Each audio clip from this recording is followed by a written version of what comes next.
दोस्तों, वनवास जाने से पहले ही श्री राम के द्वारा किया गया था दान। और जब लक्ष्मण जी सुमित्रा माता से वन जाने के लिए आज्ञा लेते हैं, उस टाइम की मैं आपको कथा सुना रही हूँ। वन गमन से पूर्व ही श्री राम जी ने दान कर दिया था। लक्ष्मण जी ने कहा, मैया गुरु माता पिता किसी को नहीं, लक्ष्मण जी ने कहा, भैया मैं गुरु माता पिता किसी को नहीं जानता हूँ। गुरु पितु माता न जाना हूँ कोई, मैं केवल सब कुछ आपको ही जानता हूँ। आप ही में सभी को मैं देखता हूँ। आप मेरे भगवान हो, मैं आपको छोड़कर यहाँ नहीं रह सकता। मुझे साथ में चलने के लिए कृपा कीजिए। तब राम जी को लगा कि लक्ष्मण यहाँ नहीं रुकेंगे, मेरे साथ ही जाएंगे। तब राम जी ने कहा, जाओ माता जी से आज्ञा ले आओ। लक्ष्मण जी तुरंत माता जी से आज्ञा लेने के लिए गए। माता सुमित्रा के पास गए। माता राम जी ने सीता जी से कहा, देखो अभी लक्ष्मण कह रहे थे मैं माता पिता गुरु बंधु किसी को नहीं जानता हूँ, और जब मैंने कहा कि माता से आज्ञा ले आओ तो तुरंत चल दिए। जब जानते नहीं तो गए कहाँ हैं और किससे आज्ञा लेने गए हैं। श्री सीता जी ने कहा, प्रभु जब लक्ष्मण जी आ जाएं तब उन्हीं से पूछना लक्ष्मण जी गए कहाँ।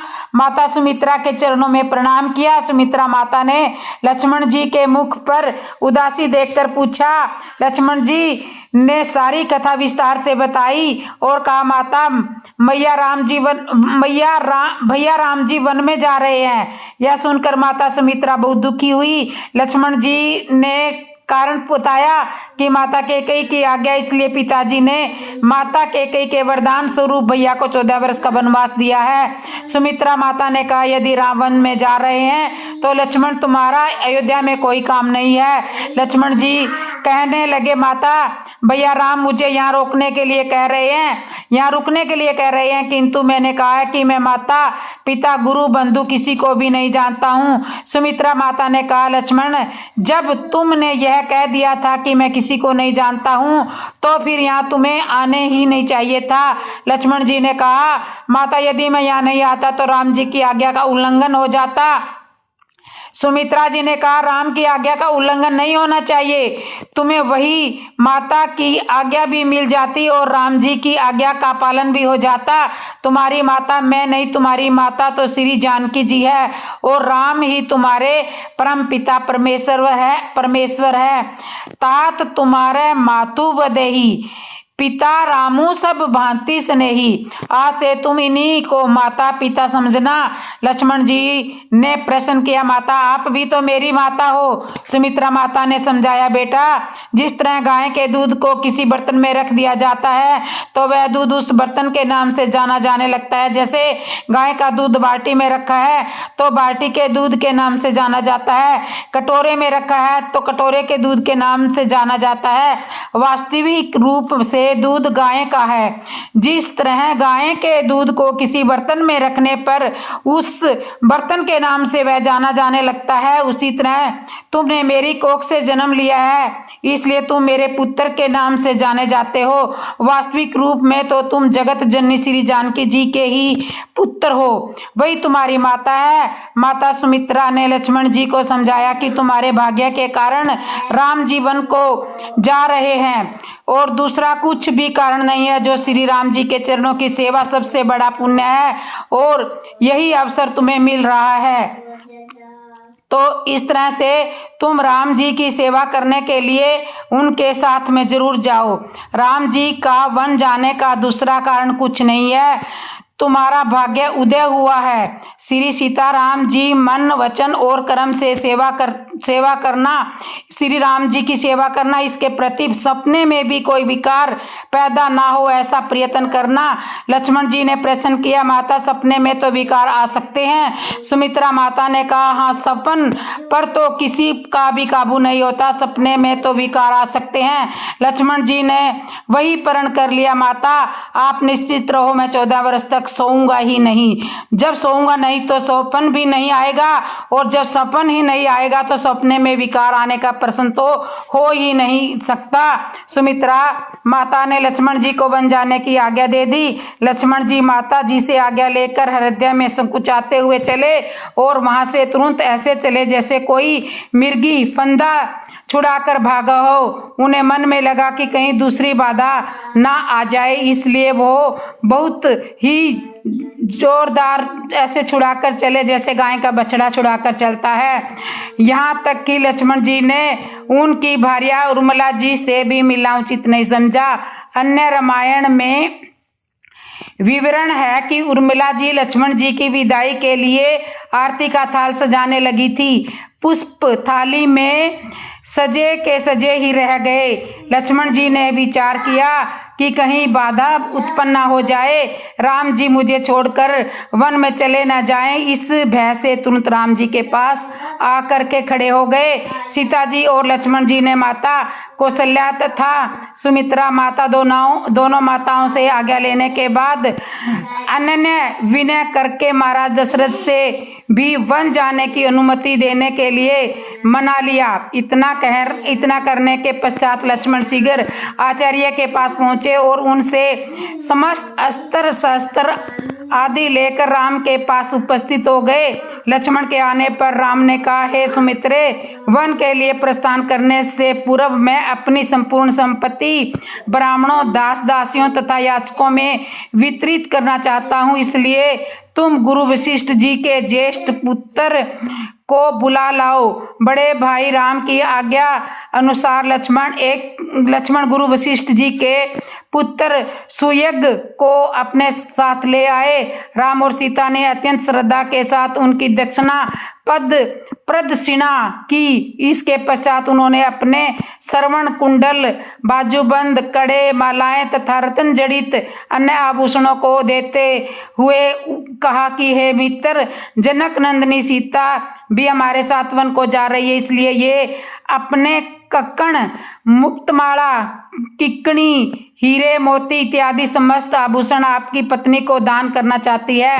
आप इन आभूषणों को सीता जी की ओर से उन्हें आदर तथा नम्रता के साथ समर्पित कर देना। मेरी यह श्रवण जटित सया अब मेरे लिए किसी काम की नहीं है, अतः इसे भी आप ले जाइए। मेरे मामा ने अत्यंत स्नेह के साथ मुझे यह हाथी दिया था, इसे भी सहस्त्र श्रवण मुद्राकाओं के साथ आप स्वीकार करें। श्री राम के वन गमन के विषय में ज्ञात होने पर सुयज्ञ के नेत्रों में आंसू भर आए। सहज नेत्रों के साथ राम के द्वारा प्रदान की गई वस्तुओं को उन्होंने ग्रहण किया और आशीर्वाद दिया, हे राम, तुम चिरंजीवी हो। तुम्हारा 14 वर्ष का वनवास तुम्हारे लिए निष्कंटक और कीर्तिदायक हो। वनवास की अवधि समाप्त होने पर तुम शीघ्र ही अयोध्या वापस आकर राज्य को पुनः प्राप्त करो। इस प्रकार आशीर्वाद देकर गुरु पुत्र सुयज्ञ विदा हो गए। उसके बाद राम ने अपने सेवकों को, जो कि राम के बचपन से राम के वनवास से दुखी होकर रो रहे थे, बहुत सारा धन दान दे दिया, उनको दान दिया और सत्वाना देते हुए बोले, तुम लोग यहीं पर रहकर महाराज माता कौशल्या, सुमित्रा के कई भरत, शत्रुघ्न एवं अन्य गुरुजनों की तन मन लगा करके सेवा करना। सदैव इस बात का ध्यान रखना कि तुम्हें किसी प्रकार की असुविधा सदा इस प्रकार का ध्यान रखना कि उन्हें किसी प्रकार की असुविधा न हो। फिर राम ने अपनी समस्त व्यक्तिगत संपत्ति को मंगाकर सीता के हाथों से उसे गरीब, दुखी, दीन दरिद्रों में वितरण करवा दी। इस तरह से राम ने वनवास जाने से पहले ही बहुत सारा दान गरीबों में और जरूरतमंदों को बहुत सारा दान किया था। राजा जनक ने राजा दशरथ को क्या संदेश भेजा था सीता स्वयंवर के लिए? राम जी ने जनकपुर में शिव जी का धनुष भंग किया। परशुराम जी के द्वारा सब राजाओं का अभिमान दूर किया गया। परशुराम जी तपस्या करने के लिए वन में चले गए। जब सब कुछ प्रभु प्रेरणा से होता है तो फिर धनुष यज्ञ में परशुराम जी के आने का क्या उद्देश्य रहा। यहाँ गोस्वामी तुलसीदास जी ने इस प्रसंग का वर्णन इसलिए किया है कि जो अभिमानी राजा उछल कूद कर रहे थे, ऐसा कर देंगे वैसा कर देंगे, सीता जी को छुड़ा लेंगे, राम लक्ष्मण को बंदी बना लेंगे, अपनी वीरता का बखान कर रहे थे। तब श्री राम जी के मन में यह प्रेरणा हुई कि इन लोगों का इलाज होना चाहिए, इसलिए परशुराम जी का आगमन करवाया। और जब लक्ष्मण जी और परशुराम जी का संवाद हो चुका था, परशुराम जी राम जी को जान गए थे कि यह तो ब्रह्मा है, भगवान है। उनकी चरण वंदना उसके वापस तपस्या के लिए चले गए। उनकी चरण वंदना करके वापस तपस्या के लिए चले गए। तब राजा लोगों को यह लगा कि हम तो सब बेकार की बातें कर रहे थे, इन्हें नन्हे मुन्ने राजकुमार समझ रहे थे, इसके सामने तो भगवान परशुराम जी जैसे के भी ये हाल है कि उन्होंने इनके चरण छू कर वे गए हैं, तो हमारी क्या औकात है। सभी राजाओं ने राम जी की मन ही मन में चरण वंदना की और लौट गए। बस तुलसीदास जी इस प्रसंग से यही आशा निकालते हैं। आगे चलते हैं। अब सीता जी जयमाला लिए हुए राम जी के समक्ष आती है। राम जी सहज रूप से खड़े हैं। यहाँ से राम जी के विवाह में हास्य विनोद का दौर शुरू होता है। आनंद लीजिए, विद्वानों ने राम की लीला को काल्पनिक रूप से अलग अलग दर्शाया है। किसी एक रामायण में ऐसा लिखित परिणाम तो नहीं है। अच्छे भाव से प्रसंगों का आनंद लीजिए। सीता जी की सखियों ने राम जी से कहा, हमारी लल्ली छोटी है, आप थोड़ा झुक जाइए ताकि जानकी जी आपके गले में जयमाला डाल सके। राम जी सहज रूप से गर्दन झुकाकर खड़े हो गए। सीता जी की एक सखी ने व्यंग करते हुए कहा, देखो देखो, बड़े आश्चर्य की बात है, आज तक हमने सुना था कि रघुवंशी ने अपना सिर कभी किसी के आगे नहीं झुकाया, और अभी अभी इनके छोटे भाई कह रहे थे कि रघुवंशी कभी सिर नहीं झुकाते हैं, और अब यह देखो, हम देख रहे हैं कि रघुवंश शिरोमणि कैसे सिर झुकाए हुए खड़े हैं। दूसरी सखी कहती है, अपने मतलब के लिए तो अच्छे अच्छे सिर झुका लेते हैं। यह बात जब लक्ष्मण जी ने सुनी, राम जी से कहा, भैया जरा सीधे खड़े हो जाओ, रघुवंशियों का सिर झुकना नहीं चाहिए। राम जी थोड़े सीधे खड़े हो गए। सीता जी की सखियों में से किसी एक ने कहा, सिर तो तुम्हें झुकाना ही पड़ेगा, यह ससुराल है, यहाँ अच्छे अच्छों का सिर झुक जाता है। लक्ष्मण जी ने कहा, झुक जाता होगा, हमारे राम जी नहीं झुकाएंगे, इन्होंने कभी अपना सिर नहीं झुकाया है। सखियों ने कहा कि क्या इन्होंने पहले भी इनके कोई और विवाह हो चुके हैं क्या, जो तुम अपना अनुभव बता रहे हो। लक्ष्मण जी ने कहा, हाँ, हमारे प्रभु पूर्ण ब्रह्म परमात्मा है, इनके कितने ही अवतार हुए हैं और विवाह हुए हैं। सखियों ने कहा, हम जानती हैं, हमें होंगे यह ब्रह्मा, किंतु इनके विवाह का यह पहला अवसर है। हम यह भी जानती हैं, इनके जितने अवतार हुए हैं उन सब अवतारों की सूची हमारे पास है। आप बताइए, इसका किस अवतार में विवाह हुआ था? इनका किस अवतार में विवाह हुआ था? क्या शुक्र अवतार में हुआ था, क्या मत्स्य अवतार में हुआ था, या कच्छप अवतार में हुआ था, या नरसिंह अवतार में हुआ था? कौन से अवतार में इनका विवाह हुआ था? किसी एक अवतार को तो बताइए। बड़ी मुश्किल से यह अवसर मिला है, इसलिए हमारी बात मानो और सिर झुकाने को कहो। लक्ष्मण जी यह सुनकर चुप रह गए। सीता जी की सखियां बड़ी चतुर हैं, होंगी क्यों नहीं। जानकी जी की सखियां जो हैं, राम जी सिर कैसे झुकाएंगे, इसके लिए उन्होंने एक तरीका निकाला। चतुराई दिखाते हुए सारी सखियां मंगल गीत गाने लगी।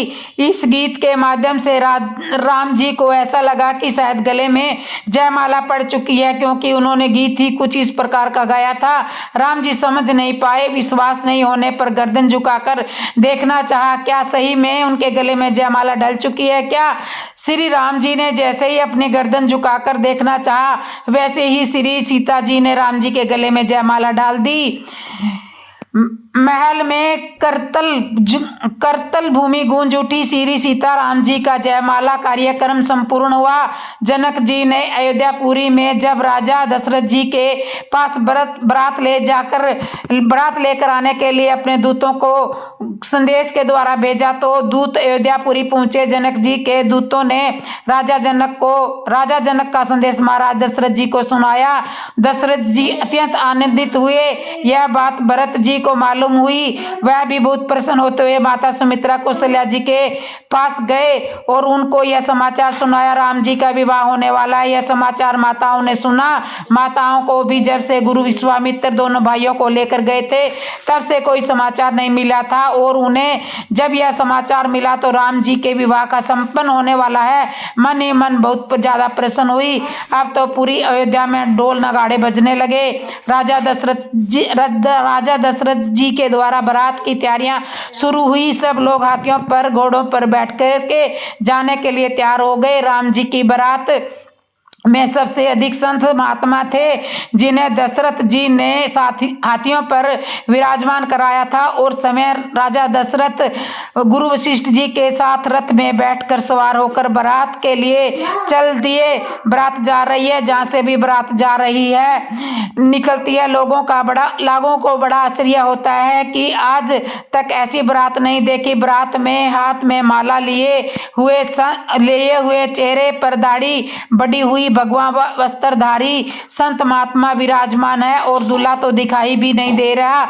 जैसे ही बारात किसी गांव में नगर से गुजरती है तो लोग बारात देखने के लिए इकट्ठा हो जाते हैं और सकल सुमंगल दायक रघुनायक गुणगान सादर सुनहि ते तरही भव सिंधु बिना जलयान। इससे कि इसमें तो दूल्हा तो है ही नहीं और इसमें बिना दूल्हे की बारात ये जा रही है। अब मैं आपको एक कथा सुनाती हूँ। जब भोले बाबा ज्योतिषी बन करके श्री राम जी के दर्शन के लिए आते हैं। कथा में अब तक हम सभी ने सुना था भगवान श्री राम का जन्म और श्री राम लक्ष्मण भरत शत्रुघ्न चारों भाइयों का जन्म होता है। अयोध्या के चारों ओर उत्सव मनाया जाता है। भगवान शिव माता पार्वती को कैलाश पर्वत पर कथा सुना रहे हैं कि उन्होंने किस तरह से अपना वेश बदलकर श्री राम जी के बाल रूप के दर्शन किए थे। शिव जी कहते हैं, पार्वती, भगवान राम ने जब अयोध्या में महाराजा दशरथ के यहाँ जन्म लिया था तो मेरे मन में उनके दर्शन करने की इच्छा हुई थी। मैं काकभुसुंडी जी को लेकर अयोध्या नगरी में चला गया। मैंने अपना मदारी का रूप बनाया और काकभुसुंडी जी को अपना जमुरा बनाया। मदारी का रूप मैंने इसलिए बनाया कि मदारी का आधा सामान तो मेरे पास पहले से ही था। राजमहल के समक्ष जाकर मैंने डमरू बजाया। काकभुसुंडी जी कहने लगे कि बाबा, आपको खेल दिखाना आता भी है या नहीं? शिव जी बोले, हो सकता है कि हमें खेल दिखाने की जरूरत ही ना पड़ेगी। बिना काम डमरू बजाने से ही बन जाएगा। काम हमारा डमरू बजाने से ही बन जाएगा। डमरू की आवाज सुनकर माता कौशल्या राम जी को लेकर राजमहल की बालकोनी में आ गई तो हमें यहीं से दर्शन हो जाएंगे। उधर राम जी ने मन में विचार किया, वाह बाबा, केवल अपना काम बनाना चाहते हो, मुझे भी तो आपकी गोद में लेटना है। अब देखो मैं तुम्हारा कैसे काम बिगाड़ता हूँ। राम जी पल्ले में सोए हुए जोर जोर से रोने लगे। माता कौशल्या दौड़ते हुए आई। दासी से पूछा, राम जी क्यों रो रहे हैं? दासी ने बताया कि खेल दिखाने वाले मदारी के डमरू की आवाज सुनकर ये जोर जोर से रो रहे हैं। कौशल्या माता ने सेवकों को आदेश दिया कि कौन है जाकर देखो, इनसे यहाँ डमरू ना बजाए, ये बोलकर आओ। सेवक दौड़ते हुए आए और भोले बाबा का झोली, झंडा, डमरू सब कुछ छुड़ा कर फेंक दिया। चार बातें और सुनाई। कौन हो तुम लोग? जानते नहीं, यहाँ राजमहल है, यहाँ हर किसी का प्रवेश नहीं हो सकता, चलो भागो यहाँ से, दोबारा मत आना। शिव जी ने कहा, काकभुसुंडी जी से कहा, बच्चे इकट्ठे करो अपना सामान, और हम अपना सामान समेटकर सरयू नदी के किनारे आ गए। काकभुसुंडी जी कहने लगे, बाबा अब क्या होगा? शिव जी ने कहा, कल कुछ हो कल कुछ और सोचेंगे, कल फिर कोई दूसरा रूप बनाएंगे। काकभूसुंडी जी बोले ऐसे कब तक रूप बदलते रहोगे? शिव जी ने कहा जब तक दर्शन नहीं होंगे रूप बदलते रहेंगे। दूसरा दिन प्रातःकाल भगवान शिव ने ज्योतिषी का रूप बनाया और काकभूसुंडी जी काकभूसुंडी जी बने उनके प्रचारक। फिर से उसी राजमहल के समक्ष आए। काकभूसुंडी जी प्रचारक थे। वहां से निकलने वाली माताओं बहनों से कहते हैं, माता बहने बच्चों का हाथ दिखा लो, हिमालय से आए हैं, शंकर पंडित नाम है इनका। ऐसे पंडित बार बार नहीं आते हैं, शिव जी इनका भी हाथ देखते हैं। ऐसे पंडित बार बार नहीं आते हैं जिनका भी हाथ देखते हैं, भूत भविष्य वर्तमान तीनों बिल्कुल सही सही बताते हैं। भगवान शिव से क्या छुपा था? तभी शंकर भगवान को एक दासी राजमहल के अंदर जाते हुए दिखाई दी। शिव जी ने काकभूसुंडी जी से कहा, जाओ उस दासी को जाकर हमारी विद्या के बारे में बताओ, उसके बालक की हस्तरेखा दिखाने को बोलो। काकभूसुंडी जी दौड़ते हुए गए और जाकर बोले, अरे मैया अपने बेटे की हस्तरेखा दिखला लो, मैं हिमालय से आए हैं, ज्योतिषी शंकर पंडित नाम है इनका। ऐसे ज्योतिषी शंकर पंडित नाम है इनका। महल में जा रही हूँ दासी ने अपने बालक को ले जाकर शिव जी के हाथ की रेखा दिखाई। भगवान शिव ने उनकी हस्तरेखा जन्म से लेकर अभी तक बिल्कुल सही सही बताई। उस दासी ने भगवान शिव के चरणों में अपना मस्तक रख दिया और कहने लगी, बाबा दक्षिणा क्या दूं? तो कहने लगी, बाबा दक्षिणा क्या दूं आपको? भगवान शंकर कहने लगे, बाबा दक्षिणा। भगवान शंकर ने कहा, माई जहां से आपको मिलता है वहां एक बार हमारा प्रवेश करवा दो। जब शंकर पंडित के नाम से प्रसिद्ध ज्योतिषी भोले बाबा ने महल में जाते हुए उस दासी के बालक का हाथ देखकर सब कुछ सच सच बताया, तो दक्षिणा के रूप में दासी से यह कहा कि एक बार हमें भी महल में प्रवेश दिलाकर राम जी की हस्तरेखा दिखला दो। वह दासी बोले, बाबा को मैं प्रयास करूंगी। यह कहकर चली गई। दासी अंदर गई तो जाकर देखा राम जी जोर जोर से रो रहे हैं। दासी ने कहा, माई बाहर एक विख्यात ज्योतिषी शंकर पंडित के नाम से हिमालय पर्वत से आए हैं और हस्तरेखा देखकर भूत भविष्य वर्तमान सब कुछ सही सही बता देते हैं। हम भी हमारे राम जी की हस्तरेखा उनसे दिखला देते हैं। माता कौशल्या ने कहा, जाओ बुला लाओ इन ज्योतिषी को। दासी प्रसन्न होते हुए महल के बाहर गई और भोले बाबा से कहा, बाबा तुम्हारा काम बन गया। माता ने तुम्हें राम जी की हस्तरेखा देखने के लिए अंदर बुलाया है। भोले बाबा अति प्रसन्न होते हुए काकभूसुंडी जी से बोले, बच्चा अपना काम तो बन गया। दोनों अंदर गए और राम जी के कक्ष में प्रवेश करते समय दासियों ने उन्हें रोक लिया। उन्होंने कहा, अंदर केवल वही जाएगा जो हस्तरेखा देखना जानता है। भोले बाबा ने तुरंत कहा, हाँ मैं अंदर जाऊंगा, मैं हस्तरेखा देखूंगा। इस बालक को बाहर तुम यहीं कुछ खीर पूरी खाने को दे देना, बैठकर खा लेगा। काकभूसुंडी जी ने कहा, वाह भोले बाबा, क्या 4 दिन से तुम्हारे पीछे झोला झंडा लेकर खीर पूरी खाने के लिए आया हूँ, मुझे भी अंदर ले चलो, नहीं तो तुम्हारी सारी पोल खोल दूंगा। भोले बाबा ने कहा, ठीक है कुछ उपाय ढूंढता हूँ। इनकी बातें सुनकर दासी ने कहा, तुम लोग क्या खुसर पुसर कर रहे हो? भोले बाबा ने कहा, बात यह है कि मेरी नजरें थोड़ी कमजोर हो गई है और बच्चों की हस्तरेखा बहुत बारीक होती है, इसलिए हमारे इस चेले को भी साथ ले जाना पड़ेगा। मुझे इस चेले को भी साथ ले जाना पड़ेगा क्योंकि बालक की हस्तरेखा यह ठीक से देख लेगा। दासी ने कहा, ऐसी बात है तो तुम बाहर रहो, तुम्हारे चेले को ही अंदर जाने दो। काकभूसुंडी जी ने कहा, हाँ ठीक है, मैं देख लूंगा, बाबा ने मुझे सब कुछ सिखा दिया है, इन्हें बाहर रहने दो। भोले बाबा ने कहा, वाह मेरे चेले होकर मुझसे होशियारी। काकभूसुंडी जी कहने लगे, बाबा सब अपने अपने भाग्य की बात है। शिव जी ने कहा, ले जाओ इनको ले जाओ, लेकिन तुम्हारा काम नहीं बनेगा क्योंकि यह हस्तरेखा तो देख लेगा, किंतु कौन सी रेखा का क्या फल है यह तो वह नहीं बता पाएगा। फिर दासियों ने कहा ठीक है, तुम दोनों अंदर चलो। काकभूषुंडी जी और भोले बाबा दोनों माता कौशल्या के कक्ष में गए। माता ने इन्हें भोजन, वस्त्र और दक्षिणा देकर राम जी की हस्तरेखा देखने के लिए भोले बाबा की गोद में दे दिया। गोद में आते ही राम जी प्रसन्न हो गए। भोले बाबा की गोद में जैसे ही राम जी आए, बाबा की समाधि लग गई और काकभूषुंडी जी ने राम जी के दर्शन किए तो उनकी आंखें खुली की खुली रह गई। अब भोले बाबा आंख खोले नहीं रहे और काकभूषुंडी जी आंख बंद नहीं कर रहे। माता कौशल्या दासी पर क्रोधित होते हुए बोली, कहां से पकड़ लाई इन अंधे बहरों को?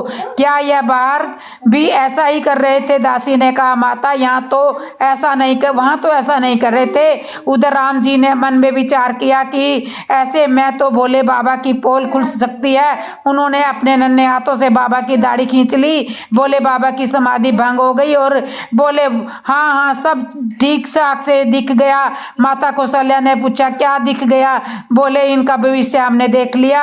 अब तुम सही सही बताना, हमारे कहने से मत कहना। यह बताओ, जब इनका जन्म हुआ था तब इनके हाथ में शंख चक्र सुदर्शन था।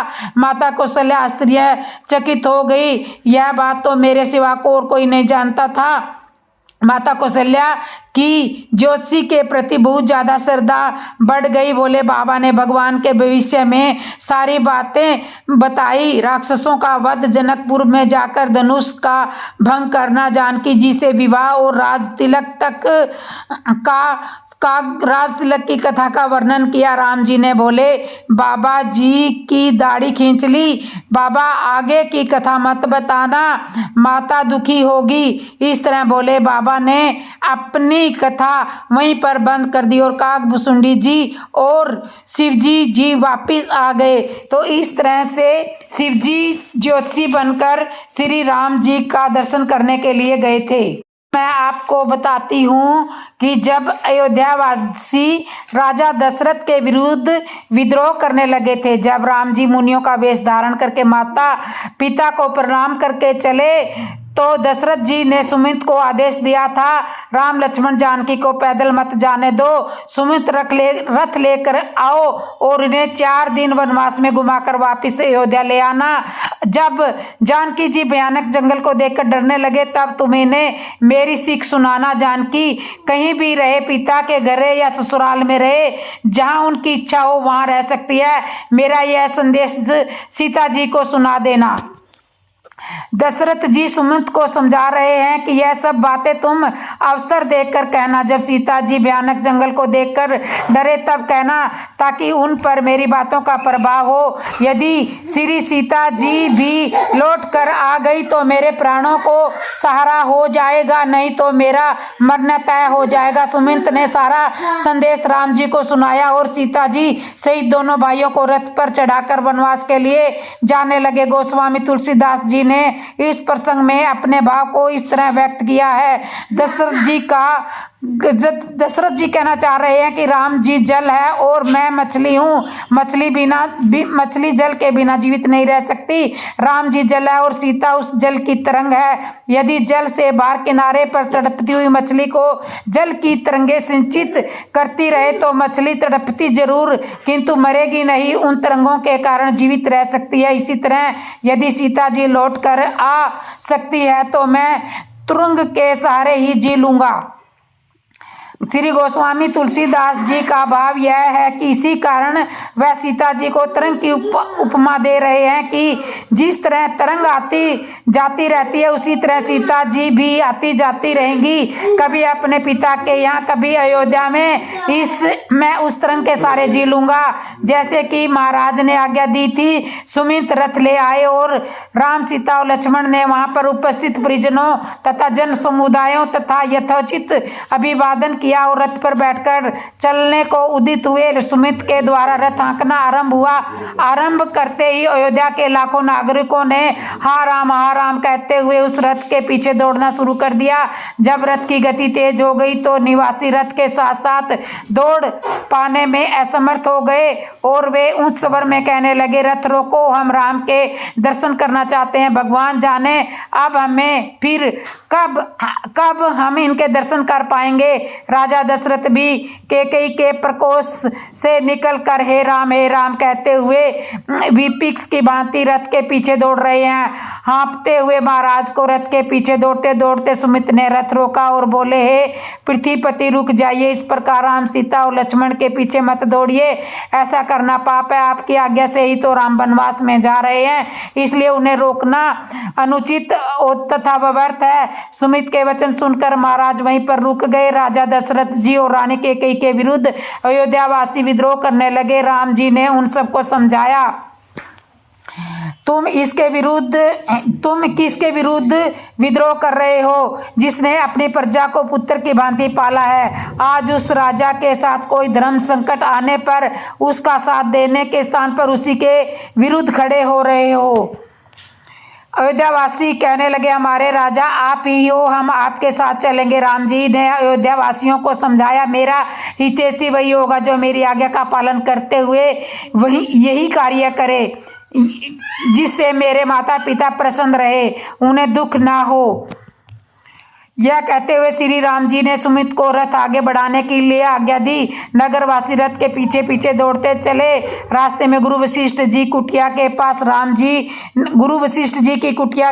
राम जी ने रथ रुकवाया। गुरु जी के चरणों में प्रणाम किया। गुरु वशिष्ठ जी ने दुख के मारे कुछ बोल नहीं पाए, केवल आशीर्वाद दिए। राम जी अयोध्या को वीरान करते हुए चल दिए। चित्रलिखित में खड़े महाराज उस रथ को तब तक एक टक दिहारते रहे जब तक रथ की धूली दृष्टिगत होती रही। धूली का दिखना बंद हो जाने पर वे वहीं पर हा राम हा लक्ष्मण कहकर भूमि पर गिर पड़े और मूर्छित हो गए।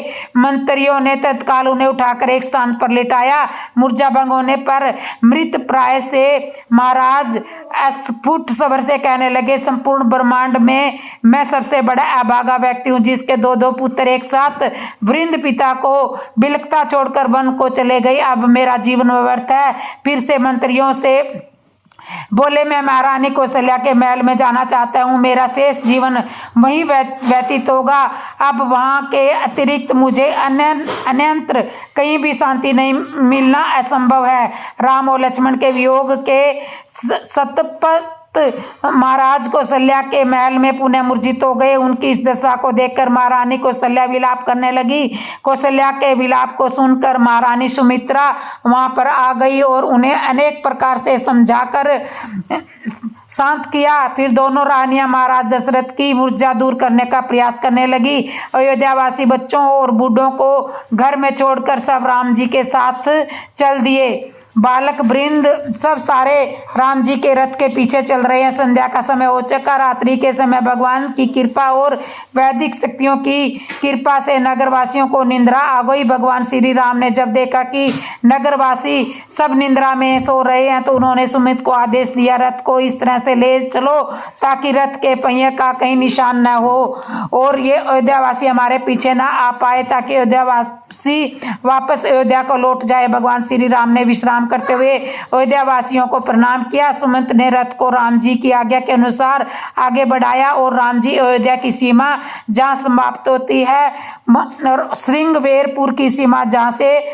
आरंभ होती है उस स्थान पर पहुंच गए।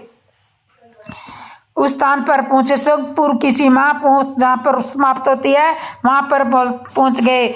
तो इस तरह से श्री राम जी अयोध्या वासियों को छोड़कर के चल दिए थे। तो दोस्तों, आपको हमारी ये कथा कैसे लगी? अच्छी लगी हो तो ज़रूर बताना, और जिसने भी मेरे चैनल को सब्सक्राइब नहीं किया, सब्सक्राइब करना, लाइक करना, कमेंट करना और बेल आइकन बटन तो ज़रूर दबा लेना। बोलो जय श्री राम।